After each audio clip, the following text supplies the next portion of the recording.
अस्सलाम वालेकुम everyone, welcome to my channel.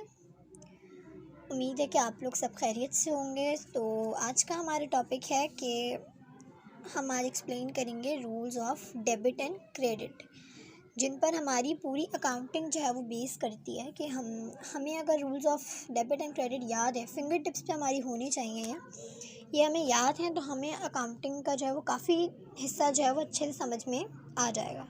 ठीक है, तो सबसे पहले देख लेते हैं कि एसेट्स, लायबिलिटी, कैपिटल और एक्सपेंसेस, रेवेन्यू ये किस तरह जो है वो इंक्रीज़ और डिक्रीज़ हो रहे हैं, और ये इंक्रीज़ होंगे तो कहाँ जाएंगे और डिक्रीज़ होंगे तो कहाँ जाएंगे, और इनको याद करने का आसान तरीका भी मैं आपको बताऊंगी। ठीक है, तो एसेट जब हमारा इंक्रीज़ होता है तो डेबिट में जाता है और डिक्रीज़ होता है तो क्रेडिट में। अच्छा, डेबिट एंड क्रेडिट जो है वो अकाउंटिंग के अंदर टू साइड्स होती हैं, जिसमें हम अपनी रिकॉर्डिंग करते हैं। ठीक है, हम जर्नल बनाएंगे, वहाँ भी डेबिट क्रेडिट होगा। हम लेजर बनाएंगे, वहाँ भी डेबिट क्रेडिट होगा। हम ट्रायल बैलेंस बनाएंगे, वहाँ भी डेबिट क्रेडिट होगा। समझने के दो कॉलम्स होते हैं, ठीक है, जिनके अंदर हम रिकॉर्डिंग करते हैं। तो हमें पता होना चाहिए कि हमें एसेट को कब कौन से कॉलम में रिकॉर्ड करना है। ठीक है, तो अभी इस चीज़ को हम यहाँ पर अच्छे से समझ लेंगे।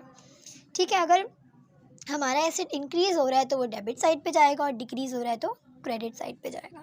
ठीक है, और लायबिलिटी इंक्रीज़ होगी तो क्रेडिट साइड पर, और डिक्रीज़ होगी तो डेबिट साइड पर। इसी तरह कैपिटल इंक्रीज़ होगा तो क्रेडिट साइड पर, और डिक्रीज़ होगा तो डेबिट साइड पर।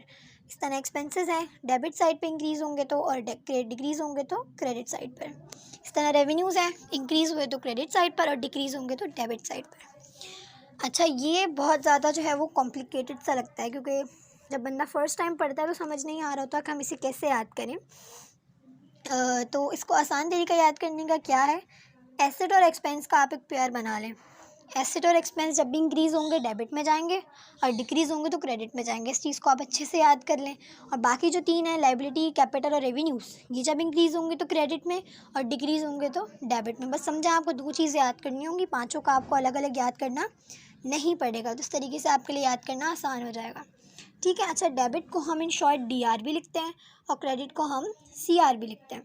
तो आपको ये रूल्स बहुत अच्छे से लर्न करने होंगे, क्योंकि आगे हम जितने भी क्वेश्चन सॉल्व करते हैं अकाउंटिंग के अंदर, वो सारे इन रूल्स पर बेस कर रहे होते हैं।